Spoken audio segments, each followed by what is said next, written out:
Introduced to you by the National President, the honorable speakers seated at this panel, the first speaker this evening on the subject of Hinduism and peace is respected Reverend Brahmachara Darshan Chaitanya, who is a monk from the Chimya mission, a seeker of truth and a disciple of Swami Chinnayamananda. He studied Vedanta in India at Sandipani Sadanalaya of Chinmaya Mission. He is presently based in Chinmaya Mission of Sri Lanka as a resident Acharya, in keeping with the vision of Chinmaya Mission, that is, inner transformation of individuals, resulting in a happy world around them. He is engaged in sharing of knowledge culled from the scriptures in modern context, motivating adults as well as young, thereby enabling them to become positive contributors to society. Brahmachari Darshan Chaitanya was a successful IT professional, well versed in business management and IT practices prior to embarking on the journey in search of the truth. I invite Reverend Brahmachari Darshan Chaitanya to the podium for his speech.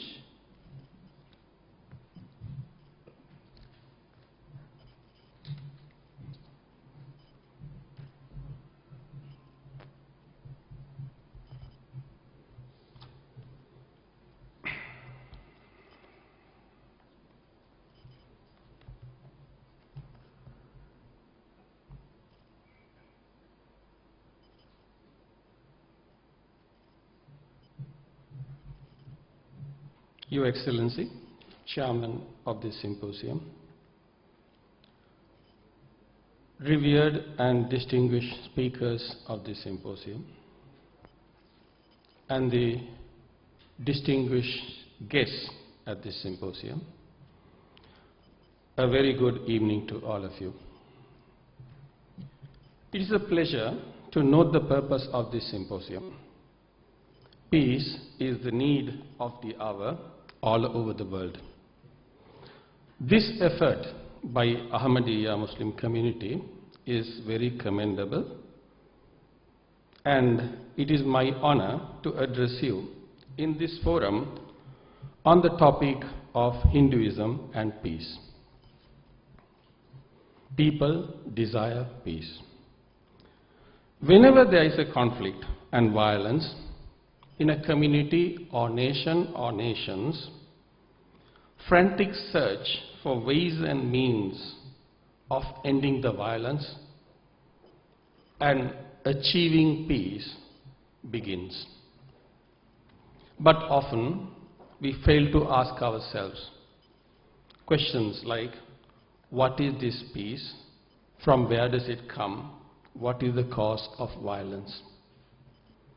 Hinduism strongly believes in the fact that outer peace is a manifestation of and sum total of inner peace of individual. This peace can't be bought or brought from anywhere or from anybody. Violence is only a symptom. It is an expression of our inability to tolerate the differences. While treating the symptom, a lasting cure for the cause also should be sought.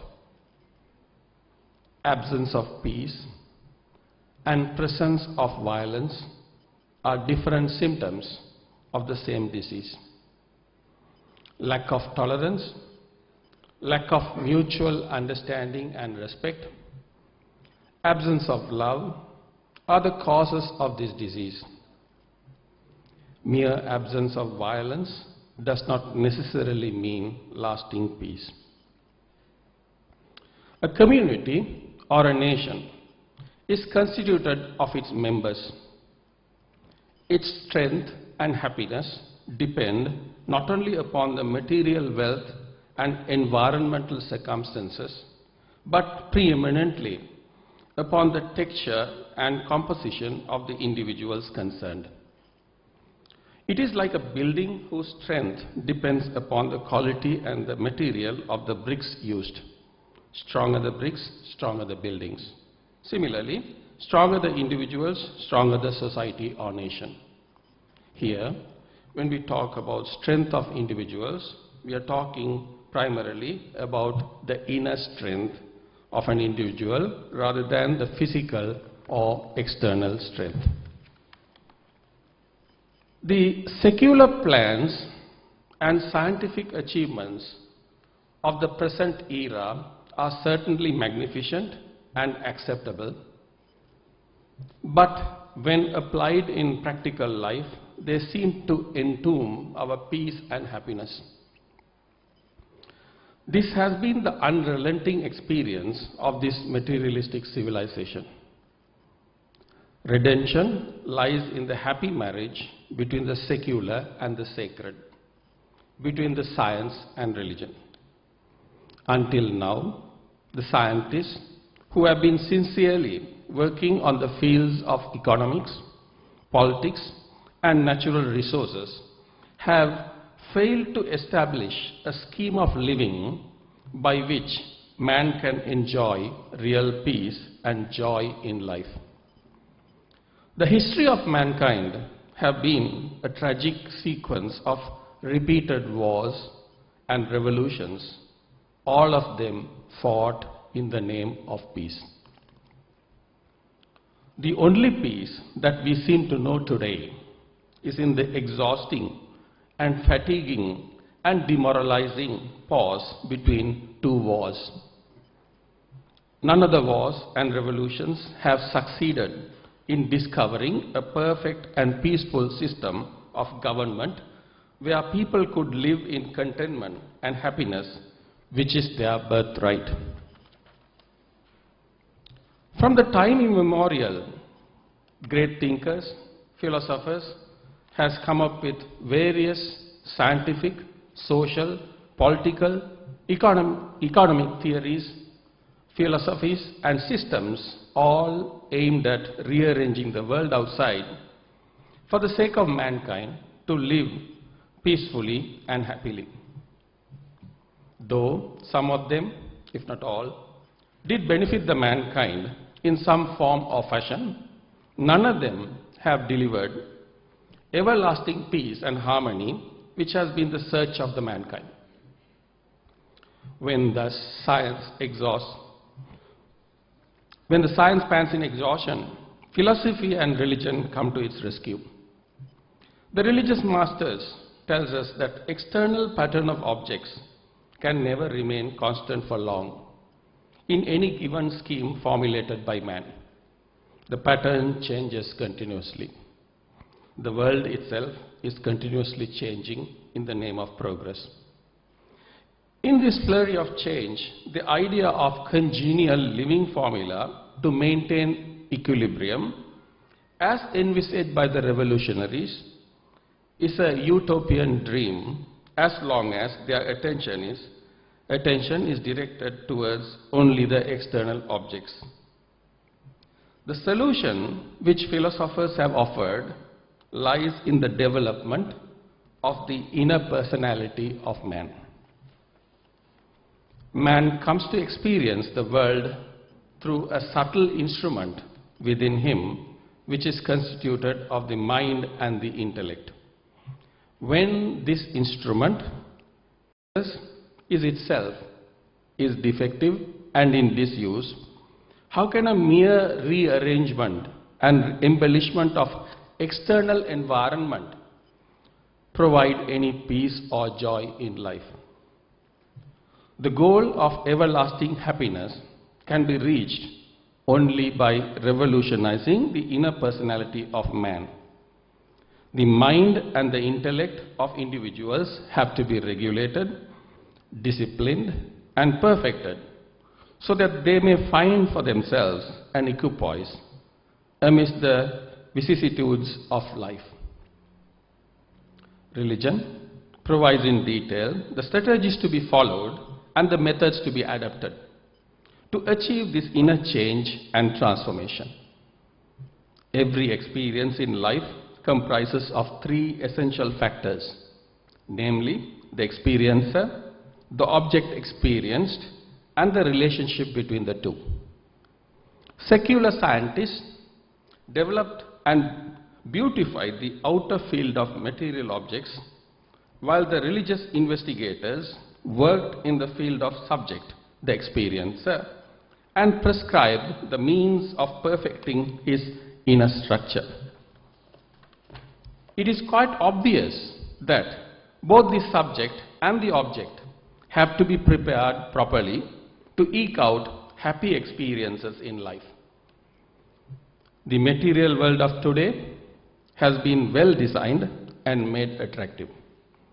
What we need even more is a planned rehabilitation of the individuals who constitute the society and the nation. The personality reconstruction is the cry of all religions.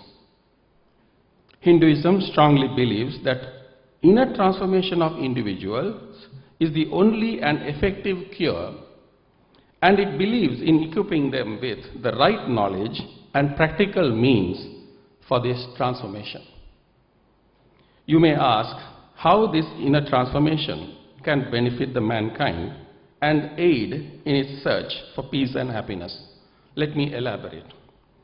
We as individuals share this earth with other human beings as well as other living beings. The galaxies, solar systems, stars, planets, and this earth in which we live are all part of huge universe. This universe is functioning as a single entity. For anything which consists of various parts of different nature to function as a single entity, there have to be harmony among them. Every part of the universe has to be in harmony with the rest of the universe. Human beings are no exception to this. However, free thinking and creativity, which are unique characteristics of human beings, has led some sections of the humanity to think otherwise for their own conveniences, treating the rest of the universe as a resource waiting to be exploited, and even treating the fellow human beings as expendable are some symptoms of this attitude.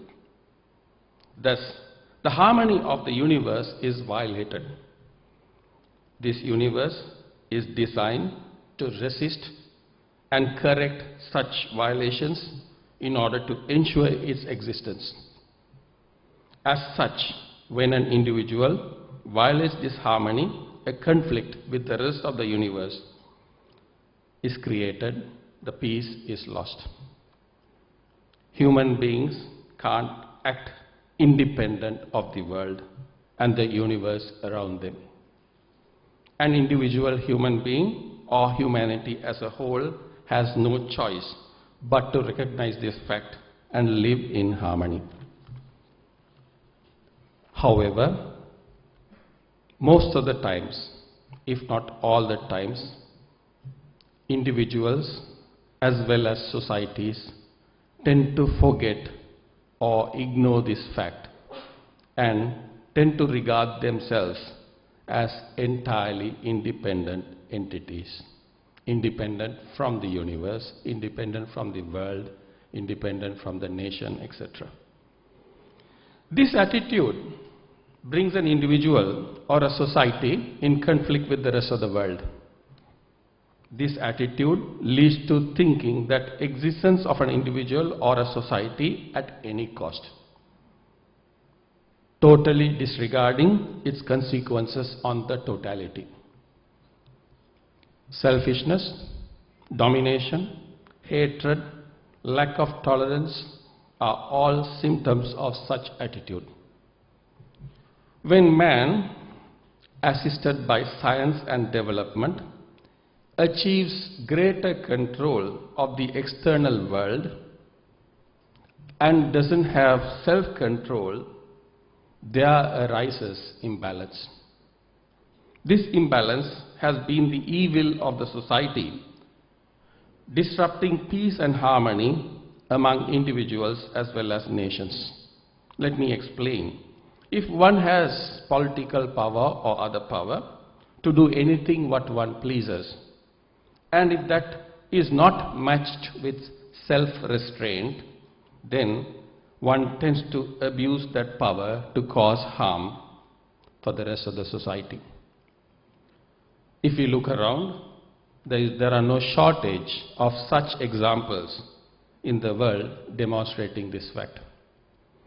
As such, neither an individual nor a society can afford to have this attitude. This is where inner transformation of individuals become relevant in the context of peace and harmony. This inner transformation is only possible by knowledge with right perspective, applied thinking based on the right knowledge, and the resultant change in the behavior of individuals. The thinking of the individuals have to change. The individuals themselves have to change. Peace and harmony can never be achieved while fostering conflicts in individual minds. Individual minds cannot be free of conflicts as long as there is lack of tolerance and understanding. The tolerance and understanding cannot be there if an individual doesn't understand and believe the fact that we human beings are created to cooperate and coexist. As such, the leaders of the society, be they political, social, business or religious, have a responsibility to lead the individuals in this transformation by promoting this knowledge and right values. Unfortunately, in this era, either due to lack of this knowledge or for the sake of power or the combination thereof, most of today's leaders are more focused in creating differences among individuals. It is sad to note that even religious leaders are no exception to this. All are interested in expanding their own turf at the expense of peace and harmony. More and more systems are being evolved with the aim of fostering differences and discrimination, thus creating distrust and misunderstanding. More and more social, political, economical, geographical and religious divisions are being created.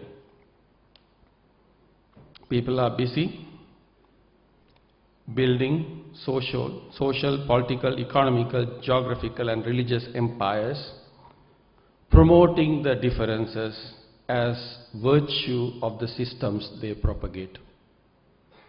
This is self-defeating and is certainly not in the interest of peace. This suicidal tendency has to be stopped in the interest of humanity.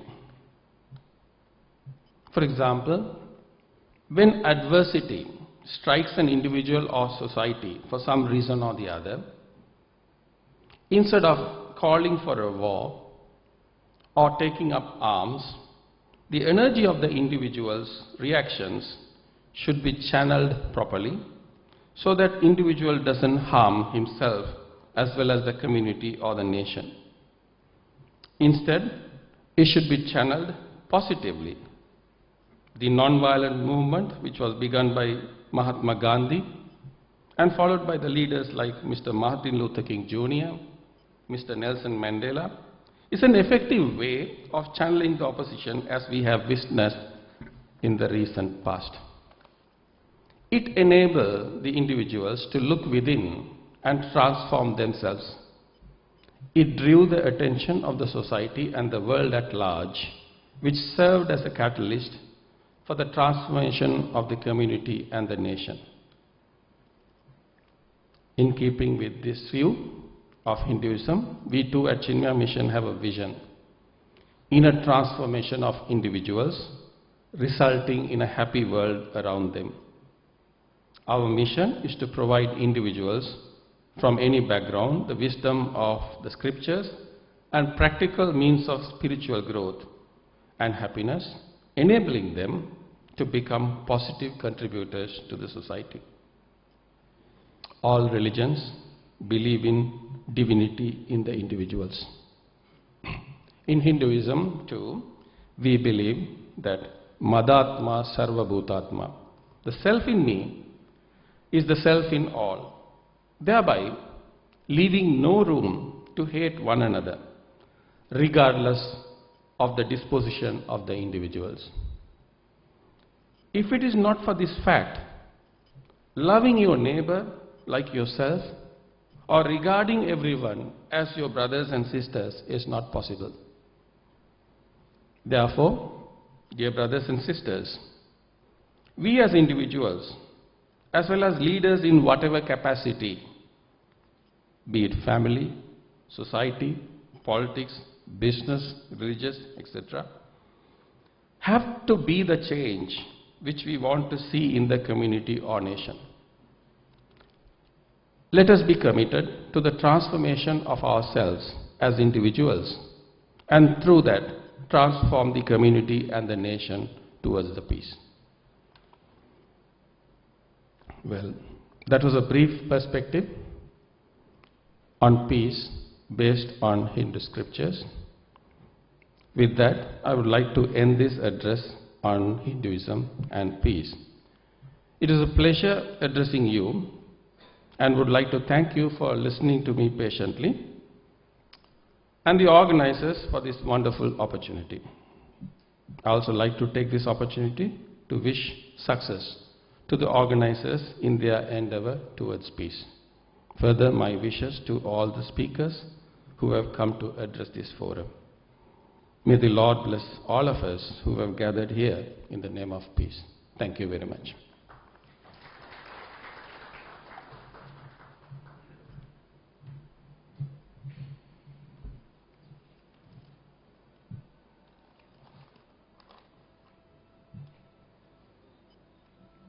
Thank you, Reverend Brahmachal Darshan Chaitanya.